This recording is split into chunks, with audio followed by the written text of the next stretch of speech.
تعرف على موعد مباراة الأهلي القادمة أمام فاركو في بطولة كأس عاصمة مصر بعد إلغاء وقتها الأساسي بسبب مباراة مصر. ولكن في البداية لا تنسوا أن تصلوا على خير البشر سيدنا محمد، وما تنساش تدعمنا بمتابعة ولايك عشان يوصلك كل جديد بإذن الله. يستعد النادي الأهلي لاستئناف مباراته في بطولة كأس عاصمة مصر التي يخوضها باللاعبين الناشئين، ويطلع الفريق لتقديم عروض جيدة واستعادة الانتصارات في هذه البطولة.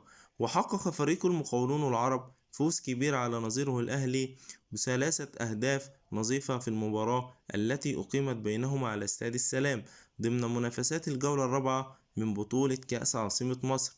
من المقرر أن تقام المباراة بإذن الله أمام فاركو في الجولة السادسة من بطولة كأس عاصمة مصر بكرة بإذن الله، وتنطلق صافرة المباراة في تمام الساعة 4 مساء بتوقيت القاهرة. توقع نتيجة المباراة في التعليقات، وما تنساش تدعمنا بمتابعة ولايك عشان يوصلك كل جديد. ودمتم في رعاية الله، والسلام عليكم ورحمة الله وبركاته.